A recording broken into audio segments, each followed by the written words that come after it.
ہمارے چینل پاک ٹائم کو لائک کریں، سبسکرائب کریں اور ساتھ ہی بیل آئیکن کو پریس کریں، آپ کو اپڈیٹس ملتی رہیں گی۔ بسم اللہ الرحمن الرحیم۔ السلام علیکم ناظرین۔ لالا چھا گیا، شاہد افریدی نے یوم آزادی کے موقع پر وطن سے محبت کا اعلیٰ ثبوت دے دیا۔ جی ہاں ناظرین، قومی کرکٹ ٹیم کے سابق کپتان شاہد افریدی نے 14 اگست پر 73ویں یوم آزادی کی مناسبت سے گھر پر تیاری کی۔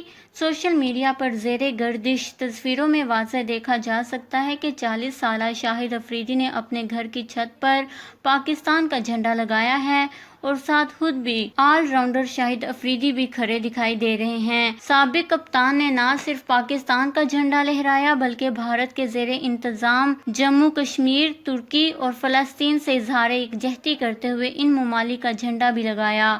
یاد رہے کہ شاہد افریدی کی رہائش گاہ پر عام طور پر بھی پاکستان کا جھنڈا لہراتا رہتا ہے، تاہم یوم آزادی کے موقع پر بھوم افریدی نے دیگر مصائب کا شکار ممالک کے ساتھ بھی اظہار یکجہتی کرتے ہوئے جھنڈے لگائے۔ ناظرین، شاہد افریدی کا یہ اقدام آپ کو کیسا لگا؟ اپنے قیمتی رائے کا اظہار نیچے کمنٹس میں ضرور کریے گا۔ ہمارے چینل کو سبسکرائب کریں، آپ کو لیٹسٹ اپڈیٹس ملتی رہیں گی۔